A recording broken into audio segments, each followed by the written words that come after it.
again, Fred Seavers from the Pile Oak Church of Christ. Got me a little bit of an audience tonight. These are some of my grandchildren, and Levi over there by the door, and this is Pearl right here, my Great Pyrenees. That's Molly wandering around there. That's my daughter's dog, but we won't talk about that dog. Anyway, they're gonna learn some stuff tonight, hopefully. If I can make it easy enough for them to understand, I know that we can all get it. This is number 8. Last night we did number 7. We're talking about the kings and the prophets. Tonight we're going to get to the Babylonian captivity. It's an important time. You'll remember that we talked about how the books of 1 Kings through 2 Chronicles, 1st and 2nd Kings, 1st and 2nd Chronicles, is basically the history of the kings of Israel. That's the 10 tribes. And northern 10 tribes that split off from God and went into idolatry, and the southern 2 tribes of Judah. The prophets preached to the kings of Israel and Judah. Now, we didn't talk about these prophets because it's pretty far back, and really nothing much to go over as far as Israel and Judah, the divided kingdom, are concerned. But that's Elijah and Elisha, and you can find them in 1 Kings 7 through 2 Kings 13. Now, let's go over here. We're having a little bit of a dog and cat fight in the back in the back here. I'm trying to hold my attention here, and I think the cat's winning. All right, let's get back on this. So, as far as the prophets are concerned, we talked last night about these are the prophets that prophesied to the northern 10 tribes of Israel: Amos, Hosea, Isaiah, and Micah. The prophets Joel, Isaiah, Micah, Zephaniah, Habakkuk, and Jeremiah. When you go to those books in your Bible, these are prophets that prophesied to Judah. Now, you may not remember that, but the bottom line is that you understand, and to come over here to my other board, that these prophets preach to the kings of the divided kingdom. They preach to the kings of the northern 10 tribes of Israel, and they preach to the kings of the southern 2 tribes of Judah. And so as we come back over here to the big board, we're going to see then that there were other prophets that we talked about last night. Jonah, who preached to Assyria, Nahum, who preached to Assyria, and Obadiah, who preached to Edom. That takes care of most of your prophets for you that we've talked about. Let's go back to Jeremiah now. Jeremiah was one of the last prophets before the captivity of the southern 2 tribes of Judah. And so Israel already gone. Israel went into captivity in 721 BC. And hang on just a minute. Hey. 721 BC, Assyria went into captivity. They went into captivity to Assyria. It's maybe the last time we have this audience. Kind of a rough audience. And in 586 BC, the southern 2 tribes went into captivity to Babylon. Now, in Jeremiah chapter 1, verses 1 through 3, let's notice. It says, "The words of Jeremiah, the son of Hilkiah, of the priests who were in Anathoth in the land of Benjamin, to whom the word of the Lord came in the days of Josiah the son of Ammon, king of Judah, in the 13th year of his reign. It came also in the days of Jehoiakim the son of Josiah, king of Judah." Now remember, Jehoiakim was one of the last kings of Judah. It says that Jeremiah was preaching to him until the end of the 11th year of Zedekiah the son of Josiah, king of Judah, until the carrying away of Jerusalem captive in the 5th month. So there's the carrying away that we're talking about, when they were carried away into Babylon. If we go over, and we will tomorrow night, or the next time we do this, I'm not sure exactly when it will be, but I'll let you know ahead of time. We'll find this in the book of Matthew, that this carrying away was mentioned, and it was that important. Now, as we go over here, we notice in Jeremiah chapter 25, verses 10 through 14, Jeremiah 25, verses 10 through 14. We're going to finish up here on this tonight. We're going to go into the return from the captivity tomorrow. In Jeremiah chapter 25, begin at verse 10, it says here, "Moreover, I will take from them the voice of mirth, and the voice of gladness, the voice of the bridegroom, and the voice of the bride, the sound of the millstones, and the light of the lamp, and this whole land," that's the land of Judah and Israel, "this whole land shall be a desolation and an astonishment, and these nations shall serve the king of Babylon 70 years. That was Jeremiah's prophecy, that they would serve Babylon for 70 years. Notice again, if you will, in chapter 29, verses 10 through 14, Jeremiah chapter 29, it's mentioned again. Begin at verse 10. It says, "For thus says the Lord, after 70 years are completed at Babylon, I will visit you and perform my good word toward you and cause you to return to this place. That is, in other words, you'll come back home. So what we want to see then is that they were taken into captivity by Babylon in 586 BC. Now the captivity started around 606. They took some of the best off at that time. Daniel was taken likely at that time, and then Ezekiel a little bit later. And 606 to 538 is about how long the captivity lasted approximately. They were 70 years in captivity, roundabout, according to how the year fell. They were 70 years in captivity that was prophesied by Jeremiah. Now look at Ezekiel chapter 1. So you can understand about the book of Ezekiel. We have Isaiah, Jeremiah. Now Jeremiah wrote Lamentations. His Lamentations were over the fall of the people of Judah and their captivity into which they went. In Ezekiel, Jeremiah, Ezekiel, Lamentations, Ezekiel, in the book of Ezekiel, chapter 1 and verse 1, now it came to pass in the 13th year, the 4th month, on the 5th day of the month, as I was among the captives, there you go, they're in captivity in Babylon, by the river Chebar, that the heavens were open, and I saw the visions of God, on the 5th day of the month, which was in the 5th year of King Jehoiakim's captivity. Jehoiakim was the last rightful ruler of Israel, of Judah rather. It was Josiah, then Jehoahaz, Jehoiakim, Jehoiakim, then Zedekiah. And between them all, they didn't last much more than 20 years. And so he was, during the time of Jehoiakim's captivity, the word of the Lord came expressly to Ezekiel. Look at the book with me very quickly of Daniel.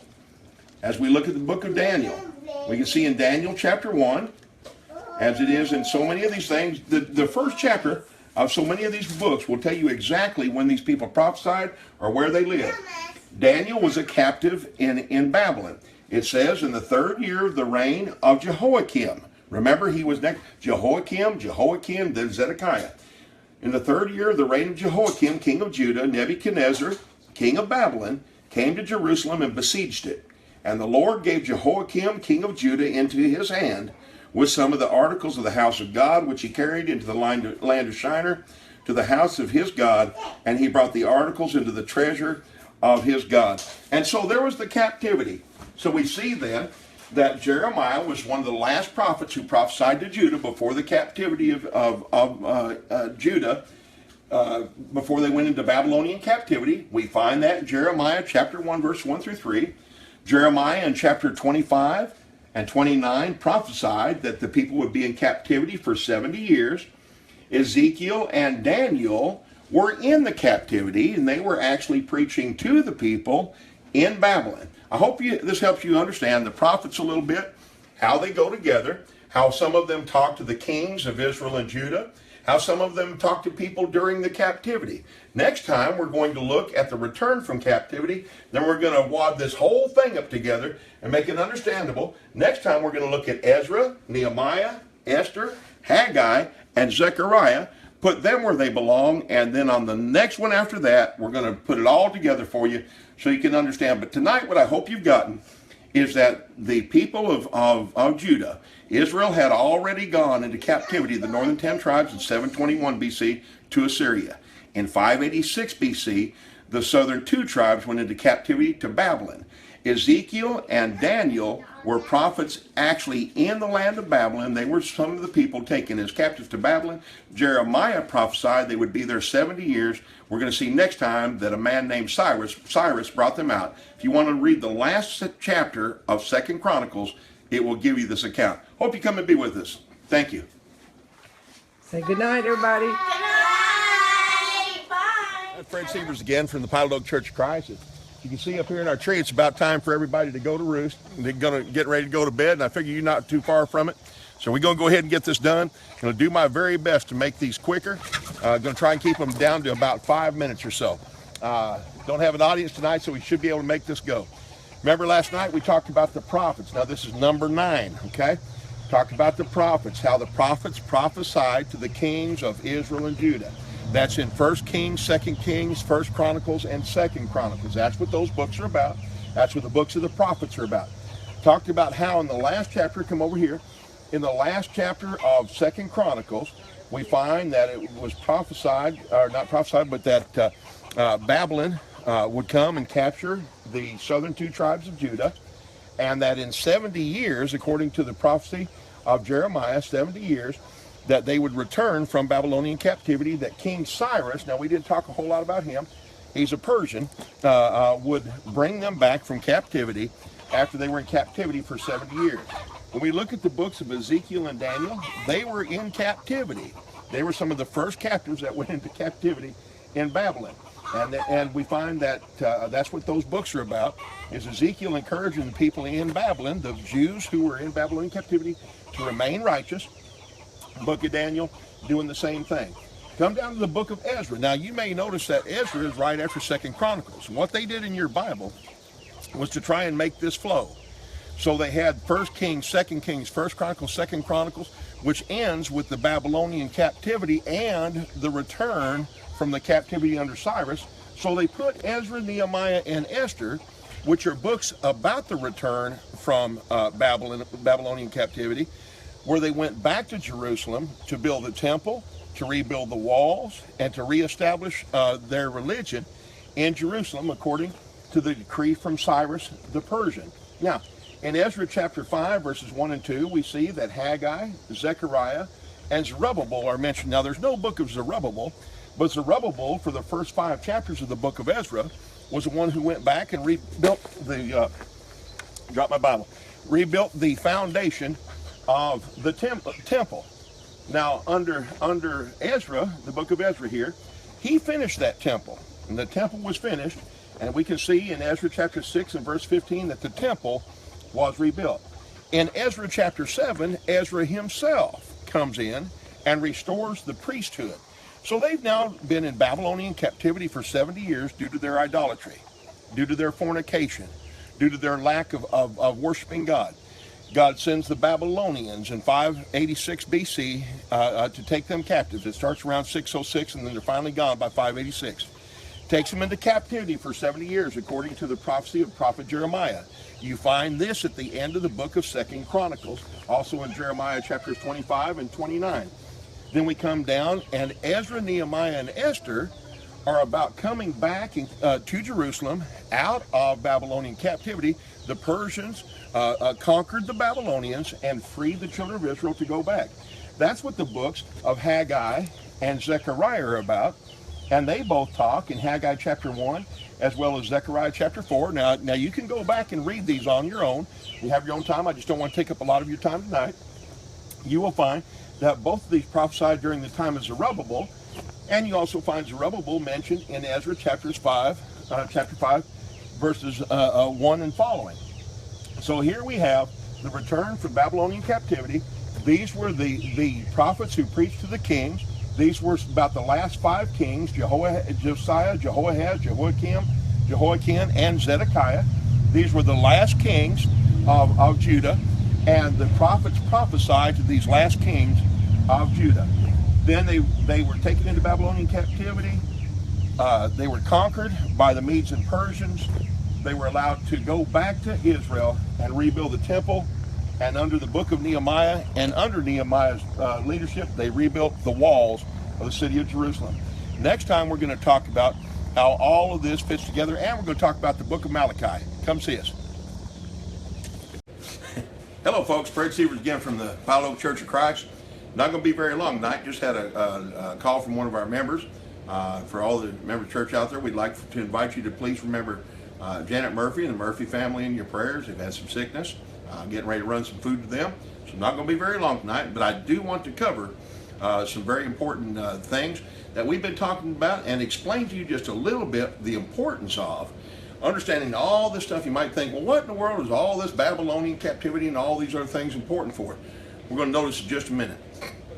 I'm going to run a real quick recap tonight. Real quick, and then we're going to move on, and we're going to go to the book of Matthew. I promised you last time we would. In the book of Genesis, again, covers 2,500 years. The main character in Genesis we need to remember is Abraham. When we get to Matthew, we're going to see that the lineage of Jesus was figured from Abraham. Next, we need to remember that Abraham had Isaac, and Isaac had Jacob. Jacob's name was changed to Israel.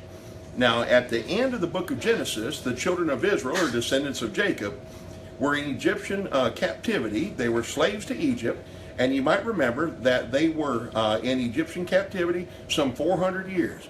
At the beginning of the book of Genesis, a young boy, baby is named Moses. He's born. The books of Exodus, Leviticus, Numbers, and Deuteronomy cover the life of Moses, about 120 years. Moses didn't get to go into the promised land. Now, the promise for the promised land was made to Abraham back in Genesis chapter 12 and 15 and on through there. And so the promise is getting ready to be fulfilled. Joshua, who was basically his general, Joshua, instead of Moses, took the people into the promised land. The book of Joshua covers about 30 years about the conquest and conquering of the land of Canaan. After Joshua died and the elders that were with him died, things got bad. They went into idolatry, did all kinds of stuff. That's when the judges of Israel came in. They would God would send a conquering army, and they'd play, "Oh God, please help us," and He'd send them a deliverer, and the deliverer would come in and help them and would deliver them. That's the book of Judges. Lasted 450 years or so. Ruth was at that same time. And then we come to 1st and 2nd Samuel, 1st and 2nd Kings, 1st and 2nd Chronicles. This is the history of the united and divided kingdoms of Israel. In 1st Samuel, King Saul, the people said, "We don't want God as our king." So God gave them King Saul. 1st Samuel deals with the first king, Saul. The 2nd Samuel deals with the second king, David. Same thing that's covered in 1st Chronicles. And then we get into 1st Kings, which deals with David's son, Solomon. We've been through all this. And then after Solomon, Rehoboam, you'll remember, was supposed to rule all of Israel. But instead, a man named Jeroboam came in and took the 10 tribes, the 10 northern tribes, the descendants of Jacob, into captivity, leaving only the tribes of Judah and Benjamin as the rightful tribe. Now, in about 721 BC, the northern tribes God got tired of their idolatry, carried them into Assyrian captivity over in the area of Iraq and Iran. In 586 BC, Judah was carried into captivity by Nebuchadnezzar, king of Babylon. Now, we talked about that Babylonian captivity. You'll remember Daniel was in the captivity. That's what the book of Daniel covers. You'll remember that Ezekiel was in the captivity and taken away captive to Babylon. That's what that covers. The book of Jeremiah. Jeremiah prophesied just before the captivity about the captivity. And all of these kings, there were some 19 kings of Israel and 20 kings of Judah. And now they're all gone into captivity. Now, let me show you how important it is. You'll remember that at the end of 2nd Chronicles, it talks about how they went into Babylonian captivity. And they went into Babylonian captivity, and a man named Cyrus conquered Babylon, and according to the prophecy of Jeremiah, in Jeremiah 25, returned them after 70 years back to their homeland of Jerusalem. Well, they rebuilt the temple, a man named Zerubbabel, and then you have Ezra, you have Nehemiah, who helped rebuild the walls. So Ezra and Nehemiah are the time after the captivity, the return back to Jerusalem. You remember that Haggai and Zechariah were the prophets we talked about. So when you read the books of Haggai and Zechariah, they were the prophets who prophesied to the people who had been delivered out of the captivity back to their home in Israel. Let me show you why this is important now about this captivity and their deliverance from it. And the next time we'll talk some about Malachi. Matthew chapter 1, the book of the genealogy of Jesus Christ, the son of David, the son of Abraham. Abraham begat Isaac. Notice in the book of Genesis, he didn't start with Noah, didn't start with Adam. It starts with Abraham, the one the promise was made to, the one whose bloodline Jesus would come through. Now we get on down here, and we'll go through some. In verse 3, it says, Judah begat Pharez and Zerah of Tamar. Comes on down, and then we get down to about verse 7. It says Solomon. Who is that Solomon? Why, that was David's son. He was one of the rulers, wasn't he? He was the last ruler of the United Kingdom of Israel before they divided. And then it says in verse 7, and Solomon begat Rehoboam. He's the one who was supposed to have ruled all of it, but only ruled this. You remember then it says he begat Rehoboam, and then Rehoboam, it comes on down and talks about him and talks about the other kings, Abijah. Verse 8, Asa, Jehoshaphat. And so to wrap this up, I want to come on down and notice that it says in verse 16, and Jacob begat Joseph, the husband of Mary, of whom was born Jesus, who is called Christ. Well, back in verse 12, and I missed that, it says Josiah begat Jeconiah and his brothers about the time they were carried away, look at this, to Babylon. and after they were brought to Babylon. How important is this captivity? It's important enough that it was mentioned in the genealogy of Jesus Christ. Last of all, verse 17, so all the generations from Abraham to David are 14 generations. From David until the captivity in Babylon are 14 generations. And from the captivity in Babylon to Jesus, and the captivity in Babylon to Jesus Christ are 14 generations. Friends, what we've been studying is important enough that it's mentioned in the very first book of the New Testament, and it all has to do with the genealogies of Jesus Christ. Matthew chapter 1, if you'll read down through there, are the kings of Judah. Thanks for listening. Hope you come and be with us. Fred Seavers, Palo Church of Christ again, folks. Still ain't got this fence done. But what I did get done was what I told you I would. In the book of Malachi, Malachi prophesied about 20, 30 years at the very end of the rebuilding that we find of the temple when they came back from Babylonian captivity. Now you remember, children of Israel went into captivity about 721. Children of Judah, the southern two tribes, captivity about 587. Was prophesied in the book of Isaiah, chapters 44 and 45, that a man named Cyrus would bring them back from captivity.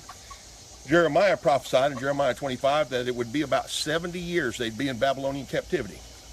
Now all of Israel is gone. But King Cyrus, at the end of 70 years, he's a Persian, he allows them to come back and rebuild the city of Jerusalem and rebuild the temple.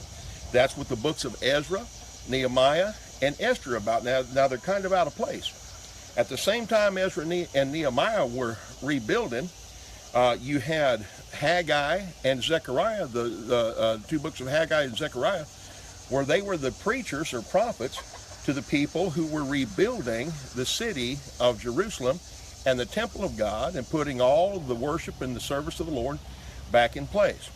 Now at the end of all that comes Malachi. About 30 years later, these people are still committing the same sins they were. They're marrying people they're not supposed to marry. They're worshiping idols like they're not supposed to do. They're not giving to the Lord right.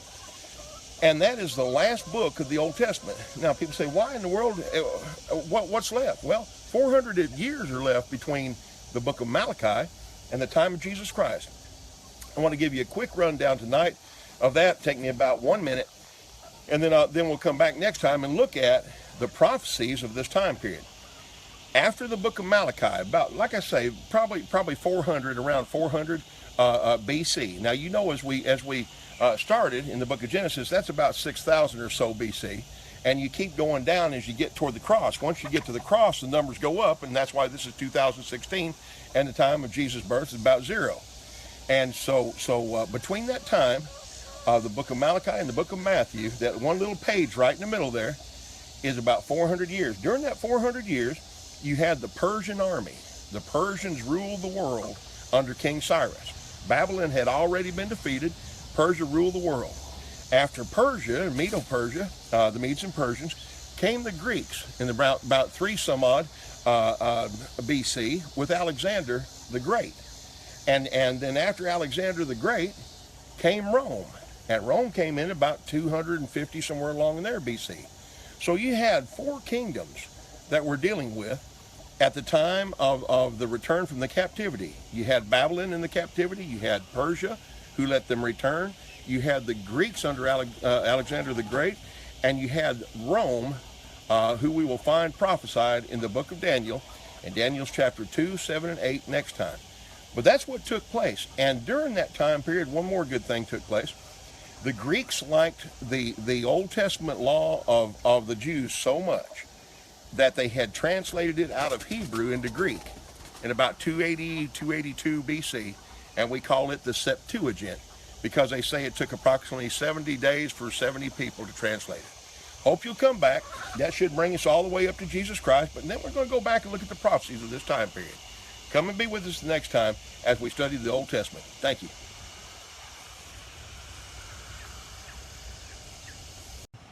Hello folks, Fred Seavers again from the Palo Oak Church of Christ.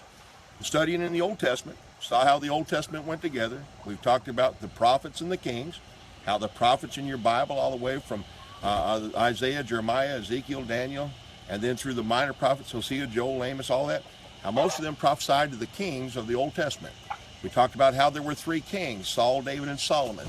who made up the kingdom of the United Kingdom when Israel was all one. The kingdom divided. Then they ended up having about 19 kings in the north and 20 kings in the south. The prophets prophesied to those kings. After this was all done, Israel had been taken into captivity in 721 to Assyria. Babylon had come in and captured Judah, the southern two tribes that were left. If you'll go back on the ones that we've already done, it'll bring you up to speed. It'll take maybe a half hour to go through them all up to this point. And Babylon conquered the southern two tribes of Judah, took them into captivity for 70 years. At the end of that 70 years, a man named Cyrus the Persian, allowed them, according to prophecy, Jeremiah chapter 29 and 25, allowed them to go back to their homeland of Israel and rebuild. The books of Ezra, Nehemiah, and Esther talk about that rebuilding period, and the prophets during that period of rebuilding were Haggai and Zechariah. Now you can go to all those books, Haggai, Zechariah, Ezra, Nehemiah, and see all of these folks basically mentioned together at the same time. Now after this was done, and they were allowed to go back to their land, they had sinned and begun sinning again. Malachi is the last book of the Old Testament, and he's talking to the people about how they have gotten right back into the sinfulness, right back into the idolatry, right back into the false marriages, right back into all this.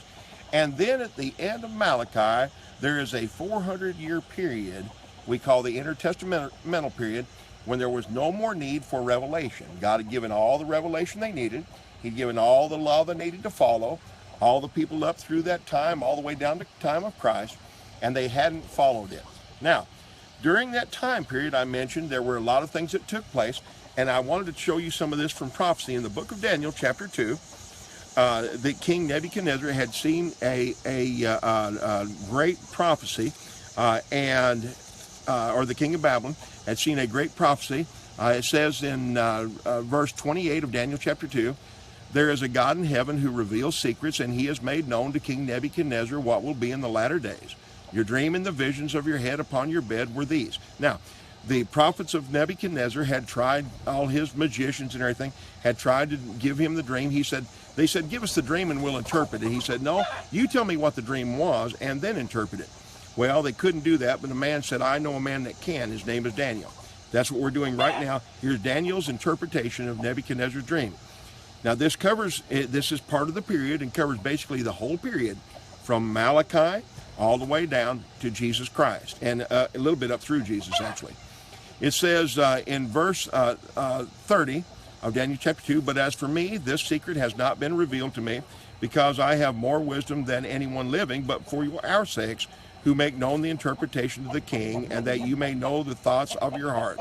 You, O king, were watching, and behold, a great image. Now he's seeing a great image, a great warrior, actually. A great image. This great image, whose splendor was excellent, stood before you, and its form was awesome. The image's head was of fine gold, its chest and arms of silver, its belly and thighs of bronze, its legs of iron, its feet partly of iron and part of clay. You watched while a stone was cut out without hands, which struck the image on the feet of iron and clay, and broke them in pieces. Then the iron, the clay, the bronze, the silver, and the gold were crushed together, and became like chaff from the summer threshing floors. The wind carried them away, so that no trace of them was found, and the stone that struck the image became a great mountain and filled the whole earth.